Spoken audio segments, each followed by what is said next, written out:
Hello दोस्तों, आप सभी का स्वागत है आपके ही चैनल में। दोस्तों आज यहाँ पे हम लोग पीईटी के मॉडल पेपर को डिस्कस करेंगे, जो कि बहुत ही अच्छे लेवल के क्वेश्चंस होंगे। और आप पीईटी का एग्ज़ाम देने जब जाएंगे तो वहाँ पे लगभग सेम इसी टाइप के क्वेश्चन मिलेंगे और लगभग आपको 10 से 15 क्वेश्चंस ज़रूर लड़ जाएंगे। तो दोस्तों वीडियो को लाइक करिएगा, और हाँ, आप लोग चैनल को सब्सक्राइब नहीं कर रहे हैं तो चैनल को सब्सक्राइब करिए, और वीडियो को शेयर नहीं कर रहे हैं तो सभी लोग वीडियो को शेयर ज़रूर कर दें।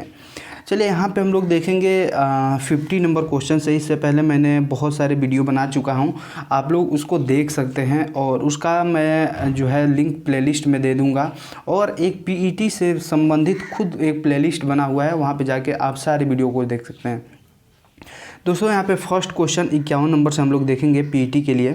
और पहला क्वेश्चन क्या है कि वायुमंडल की किस परत में मौसम संबंधी घटनाएं होती हैं।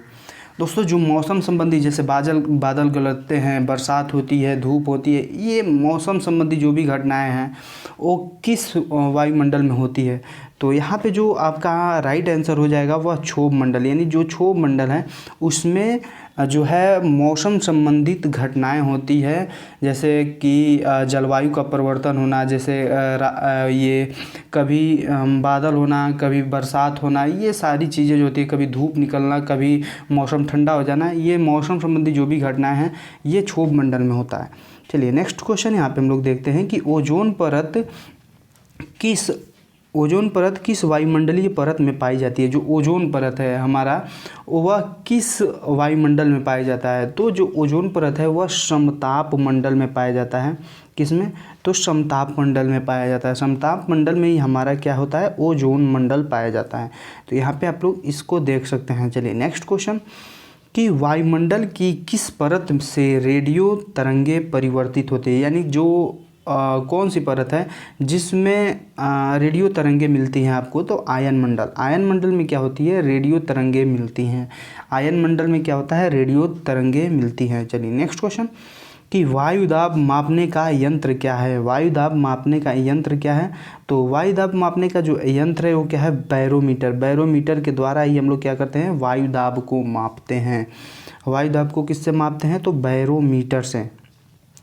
वायुमंडल की आर्द्रता मापने वाला यंत्र है। वायुमंडल की आर्द्रता किस यंत्र के द्वारा मापी जाती है। तो जो हाइग्रोमीटर होता है, हाइग्रोमीटर के द्वारा वायुमंडल की आर्द्रता को मापा जाता है। दोस्तों ये फटाफट क्वेश्चन आपको देखने को मिल रहे हैं। इसमें हम लोग केवल क्वेश्चंस को डिस्कस करेंगे, उसका आंसर बता देंगे ताकि आपको याद करने में आसानी रहे। चलिए नेक्स्ट क्वेश्चन यहाँ पे है कि ओजोन परत पृथ्वीवासियों की रक्षा करता है।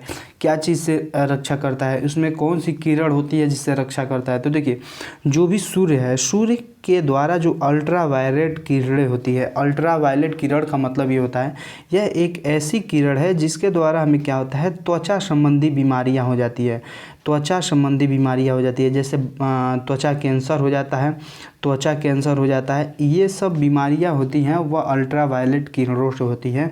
तो ये सूर्य से निकलने वाली किरणों को ओजोन परत पृथ्वीवासियों की रक्षा करता है। विश्व में चावल का सर्वाधिक उत्पादन कौन सा देश करता है। यहाँ पे देश की बात कर रही है, राज्य की बात नहीं। तो देखिए विश्व में चावल का सर्वाधिक उत्पादन भारत करता है, चीन, इंडोनेशिया या रूस। तो सर्वाधिक उत्पादन जो है वह रूस करता है। और दोस्तों अगर हम लोग इंडिया की बात करते हैं तो इंडिया में सबसे ज़्यादा चावल का उत्पादन कौन सा राज्य करता है। अगर आप लोगों को पता है तो आप लोग नीचे कमेंट बॉक्स में ज़रूर बताइएगा कि चावल का उत्पादन कौन सा राज्य करता है। चलिए नेक्स्ट क्वेश्चन यहाँ पे है कि विश्व में चाय का सर्वाधिक उत्पादन कौन सा जो है देश करता है। तो चाय का उत्पादन सबसे ज़्यादा जो है अपना भारत देश करता है। कौन सा देश, तो भारत देश करता है। चलिए यहाँ पे नेक्स्ट क्वेश्चन है कि लौह अयस्क का सबसे ज़्यादा उत्पादन करता है। लौह अयस्क यानी लोहे का उत्पादन सबसे ज़्यादा कौन सा देश करता है। तो रूस जो है वह लौह अयस्क का उत्पादन सबसे व्यापक स्तर पे करता है। विश्व में कोयले का सबसे ज़्यादा उत्पादन कौन करता है। तो कोयले का सबसे ज़्यादा उत्पादन की बात करते हैं तो हम लोग चीन करता है। चीन सबसे ज़्यादा कोयला का उत्पादन करता है। चलिए यहाँ पे नेक्स्ट क्वेश्चन कि विश्व में टीन का सर्वाधिक उत्पादन कौन सा देश करता है? टीन, यहाँ पे टीन से क्या मतलब है कि टीन का सर्वाधिक उत्पादन कौन सा देश करता है? तो मलेशिया जो है वह टीन का सर्वाधिक उत्पादन करता है। मलेशिया देश क्या करता है? सबसे ज़्यादा टीन का उत्पादन करता है। पूर्व का मैनचेस्टर किसे कहा जाता है? मुंबई को, ओसाका को, शंघाई को या जकार्ता को? तो पूर्व का मैनचेस्टर जो है वह एक देश है ओसाका को कहा जाता है। ओसाका को पूर्व का मैनचेस्टर कहा जाता है। संसार की छत किसे कहा जाता है? तो पामीर का जो पठार है उसे संसार का छत कहा जाता है, पामीर के पठार को। चलिए यहाँ पे नेक्स्ट क्वेश्चन हम लोग देख लेते हैं। अरब सागर की रानी किसे कहा जाता है? तो कोचीन जो है, कोचीन को अरब सागर की रानी कहा जाता है। नेक्स्ट क्वेश्चन है कि निम्न में से किस राज्य का तटीय सीमा सबसे छोटी है? तो सबसे छोटी तटीय सीमा किस राज्य की है? तो गोवा की है। गोवा की सबसे छोटी तटीय सीमा है। चलिए, भारत का दक्षिणतम बिंदु क्या है? तो भारत का दक्षिणतम बिंदु जो है वह क्या है? इंदिरा पॉइंट। इंदिरा पॉइंट आप लोग जानते होंगे और इसको आप लोग बता सकते हैं कि इंदिरा पॉइंट किस राज्य में स्थित है और कहाँ पे स्थित है, आप लोग कमेंट करिएगा। चलिए नेक्स्ट क्वेश्चन कि क्षेत्रफल की दृष्टि से भारत का विश्व में कौन सा स्थान है? तो भारत का विश्व में कौन सा स्थान है? 7वां स्थान है। कर्क रेखा कितने राज्यों से गुजरती है? तो कर्क रेखा जो है कितने राज्यों से गुजरती है? तो कर्क रेखा 8 राज्यों से गुजरती है। कितने राज्यों से? तो 8 राज्यों से गुजरती है।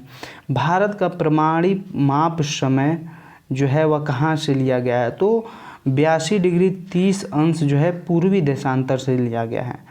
क्षेत्रफल की दृष्टि से सबसे बड़ा राज्य कौन सा है? तो क्षेत्रफल की दृष्टि से अगर सबसे बड़ा राज्य की बात करते हैं तो वह क्या है? राजस्थान है। और जनसंख्या की दृष्टि से सबसे बड़ा राज्य क्या है? तो जनसंख्या की दृष्टि से सबसे बड़ा राज्य जो है वह आपका उत्तर प्रदेश है। सबसे ज़्यादा बड़ा राज्य क्या है? उत्तर प्रदेश है। चलिए यहाँ से आप लोग देख सकते हैं। और यूपी की बात करते हैं तो यूपी का सबसे बड़ा ज़िला कौन सा है? तो सहारनपुर जो है यूपी का सबसे बड़ा ज़िला है। सहारनपुर क्षेत्रफल की दृष्टि से सबसे बड़ा ज़िला है। और सबसे छोटा ज़िला की बात करते हैं तो हापुड़ है। सबसे छोटा ज़िला क्या है? हापुड़। चलिए नेक्स्ट क्वेश्चन यहाँ पे कि क्षेत्रफल की दृष्टि से सबसे छोटा राज्य कौन सा है? तो सबसे छोटा राज्य क्या है? गोवा आपका है। चलिए, पश्चिम की ओर बहने वाली नदियाँ को चुने। पश्चिम की ओर कौन कौन सी नदियाँ बहती है आपको बताना है। यहाँ पे कूट दिया हुआ है, इस कूट में आपको बताना है। तो देखिए, सबसे पहले आपकी आ जाती है नर्मदा नदी, पश्चिम की ओर बहती है। उसके बाद आपकी ताप्ती नदी बहती है। उसके बाद आपका जो है साबरमती नदी बहती है। साबरमती नदी बहती है पश्चिम से पूर्व की ओर, पश्चिम की ओर बहती है। चलिए यहाँ पे नेक्स्ट क्वेश्चन है कि निम्नलिखित में से कौन सी मिट्टी कपास की खेती के लिए उपयुक्त है? कौन सी मिट्टी जो है वह कपास की खेती के लिए की जाती है? तो काली मिट्टी जो है वह कपास की खेती के लिए की जाती है। नेक्स्ट क्वेश्चन यहाँ पे निम्न में से अवशिष्ट पर्वत का उदाहरण है। अवशिष्ट पर्वत यानी जो अरावली की पर्वत है, अरावली की श्रेणियाँ या अरावली के पर्वत, वह अवशिष्ट पर्वत का उदाहरण है। दक्षिण की गंगा किस नदी को कहा जाता है? तो कावेरी नदी को दक्षिण की गंगा कहा जाता है। ये ऐसा इसलिए कि कावेरी नदी में दक्षिण भारत में सबसे ज़्यादा पानी कावेरी नदी में होता है और सबसे लंबी नदी दक्षिण भारत की कावेरी ही है। चलिए नेक्स्ट क्वेश्चन यहाँ पे कि भारत की सबसे लंबी नदी कौन सी है? तो भारत की सबसे लंबी नदी कौन सी है? गंगा है। गंगा भारत की सबसे लंबी नदी है। भारत का सबसे ऊंचा जलप्रपात कौन सा है? तो जोंग भारत का सबसे ऊंचा जलप्रपात है। भांगड़ा नांगल परियोजना किस नदी पर बनाई गई है और किस राज्य में है? तो भांगड़ा नांगल परियोजना सतलज नदी पे बनाई गई है। और आपको कमेंट में बताना है कि यह भांगड़ा नांगल परियोजना किस राज्य में है। किस राज्य को आप लोग कमेंट करिए, यहाँ पे नीचे कमेंट करके बताइए। चलिए, हीराकुंड बांध किस नदी पर बनाया गया है? तो हीराकुंड बांध जो है वह महानदी पे बनाया गया है। किस पे? महानदी पे बनाया गया है। दोस्तों, अगर आप लोगों को लेटेस्ट जानकारी चाहिए तो आप लोग हमारे टेलीग्राम ग्रुप को ज्वाइन करिए। टेलीग्राम ग्रुप का लिंक नीचे डिस्क्रिप्शन में दिया हुआ है। तो मिलते हैं नेक्स्ट वीडियो में और वहाँ पे आप लोगों को बहुत सारे क्वेश्चन और मिलेंगे। तो आप लोग वीडियो को लाइक करिए, शेयर करिए, सब्सक्राइब जरूर करिए। धन्यवाद।